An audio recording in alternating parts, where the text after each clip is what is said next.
We were going to begin today with the Killweb. Now, the UK Secretary of State for War here, John Healey, has announced the Killweb.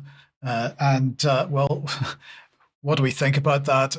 It's part of the Strategic Defence Review 2025, which is about to be launched in a couple of weeks' time, having already been announced by Starmer in July last year. And he said that was to consider the threats Britain faces, the capabilities needed to meet them, the state of the UK armed forces, and the resources available. But this defence review is different.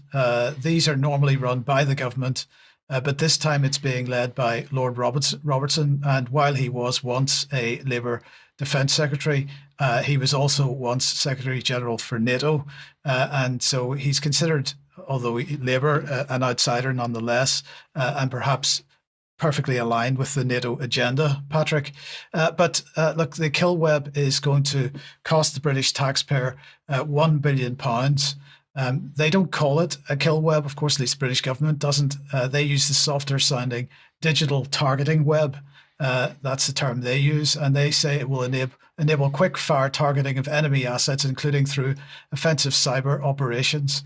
Now, the Killweb is going to be based at a new cyber and electromagnetic command, which they are establishing at the same time.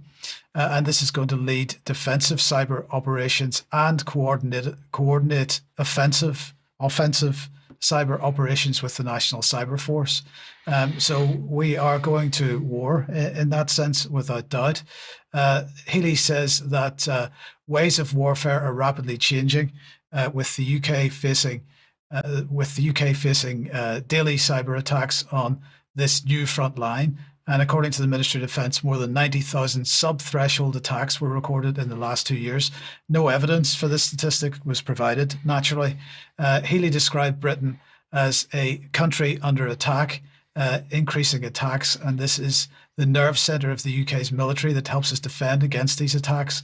The keyboard has become a weapon of war. Let's just put that on screen.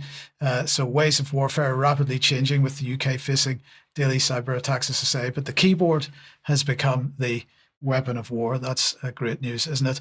The cyber command will be, or this new group will be headed by General Sir James Hockenhull, who succeeded General Sir Patrick Sanders as the commander of UK Strategic Command in May 2022. And he also serves as aide-de-camp general to the monarch, so currently King Charles, but previously Queen Elizabeth as well. He's been doing that since 2022. So the question is, what is a Killweb? Well, the idea originated with DARPA, and Admiral William Owens wrote a paper about a system of systems. He was talking about integrating command and control, the intelligence from sensors, and weapons together, and he was talking about this in the mid-1990s. But by 1998, Vice Admiral Arthur Jabrowski took the next step and wrote a paper that explained how to link systems together, and he invented the term network-centric warfare. Then in March, we'll come forward to March 2023 here with this report. This is the US Naval Institute publishing an article with the headline, "Enter the Killweb, a concept for drone warfare." And they say that the potential applications of loitering munitions, artificial intelligence, machine learning, and semi-autonomy in a battlefield setting are extensive. Now, if you don't know what loitering munitions are, another term for that is kamikaze drones. So this article goes on to explain that kamikaze drones are launched with an explosive payload. They circle the battlefield, they identify a target, and then they fly into that target and detonate on impact. In the future, command and control of these types of weapons, which is typically managed by a soldier on the ground, is going to expand to medium or high altitude, long endurance drones as well. So what we're seeing here is a destination, and that destination is autonomous AI-controlled weapon systems, as Laura Nolan is pointing out in this article that she on her blog on Medium. This is extremely dangerous once we start seeing either remotely controlled or autonomous drone swarms anybody's a target, and these are very hard to deal with. Very hard to defend. An AI-driven autonomous swarm of drones, Mike, can be deployed to, let's say, decapitate a government, surround government buildings, kill presidents and prime ministers.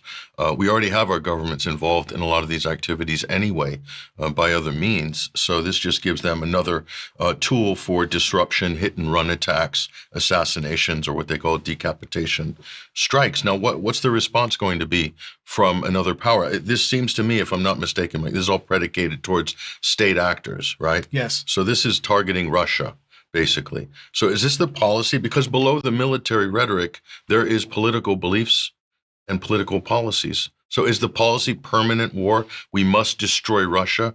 We must have regime change in Russia. We must break up Russia into 10 different countries. Are we married to that policy? Because I don't know anybody that actually voted on that. And I don't know anybody that I've met that wants that. They don't want to be in a constant state of war. But who wants to be in a constant state of war? Well, the deep state wants to be in a constant state of war. And the companies involved in producing these products. These products. The AI companies want to be, certainly. So imagine what we could do together between Britain, Europe, Russia, China for humanity. There's no limit to the potential. But imagine what would happen if these types of plans are allowed to continue going forward. They're going to end in tears, because rather than be subject to this type of loitering and decapitation strikes, what's a country like Russia bound to do?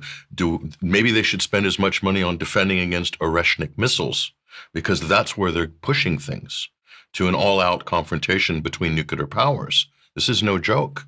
No, indeed, and there is no defense for Oreshnik missiles at this point, and they can be armed with tactical nuclear weapons and nuclear weapons. So it'd be one thing, Mike, and I don't want to belabor this point. It'd be one thing to have this conversation, look at this development while there's diplomacy going on parallel tracks, just to put the public at ease. But there's no diplomacy. There's only talk of more war. Right.